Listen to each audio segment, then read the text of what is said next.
বর্তমান সময়ে দুই একটা পিকচার সোশ্যাল মিডিয়া হ্যান্ডেলসে ঘুরে বেড়াচ্ছে, যার কারণে অনেকে এগুলো নিয়ে আলাপ আলোচনা করতেছে, অনেক প্রশংসা করতেছে।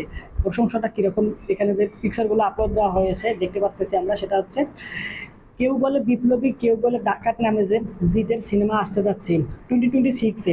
গত 1.5-2 বছর ধরে জিতের কোনো সিনেমা আসতে যাচ্ছে না। লাস্ট সিনেমা এসেছিল বুমেরাং নামে, ওই সিনেমাটা অনেক ভালো ছিল, ক্রিটিক্স মহল থেকে দর্শক শ্রোতা সবাই প্রশংসা করেছিল। কিন্তু ওই সিনেমাটা বক্স অফিস বক্স অফিস কালেকশনে খুব বেশি একটা অর্থ উপার্জন করতে পারেনি। ওকে, মানে কালেকশন খুব বেশি একটা তুলতে পারেনি। যদিও সিনেমাটা ভালো হয়েছিল, অনেকেই প্রশংসা করেছিল।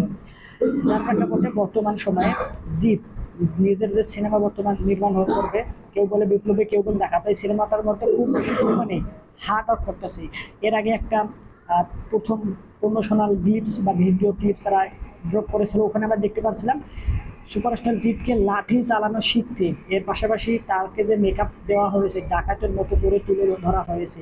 ওভারঅল এই সিনেমাটা অনেকটা ভালো হওয়ার পসিবিলিটি রয়েছে। যদিও এর আগের সিনেমাগুলো অত মানে হাইপ উঠুক আর না উঠুক, সিনেমাগুলো অতটা পরিমাণে বক্স অফিস কালেকশন তুলে নিয়ে আসতে পারেনি। তো এখন দেখার এই সিনেমাটা, কেউ বলে বিপ্লবী, কেউ বলে ডাকাত, সিনেমাটা আসলে হয় কেমন। আর যতটুকু আমার ধারণা এই সিনেমা সম্পর্কে যতটুকু জানতে পারলাম এখন পর্যন্ত, এখনো টিজার ট্রেলার বা ওভারঅল এই সিনেমা থেকে অফিসিয়ালভাবে কোনো কিছুই অ্যানাউন্সমেন্ট করেনি। তবে লিক ফুটেজ বা হচ্ছে বেশ কিছু ব্যক্তিগণ এগুলো লিক করতেছে মনে হচ্ছে, যেগুলো দেখে অনেকটা আশাবাদী আমরা হচ্ছে যে সিনেমাটা ভালো হওয়ার সম্ভাবনা রয়েছে। তো এই বিষয়ে আপনাদের কি মতামত অবশ্যই কমেন্ট করে জানান। আর ভিডিওটা লাইক দেন, চ্যানেলটা যদি এখন আপনি সাবস্ক্রাইব করে না রাখেন তাহলে দ্রুত সাবস্ক্রাইব করে নিন। সম্পূর্ণ ভিডিও দেখার জন্য আপনাকে জানাচ্ছি অসংখ্য ধন্যবাদ। সাথে শেয়ার করেন এই ভিডিওটা আপনার মা, ভাই বোন, আত্মীয় স্বজন, পাড়া প্রতিবেশী ও বন্ধু বান্ধবের কাছে।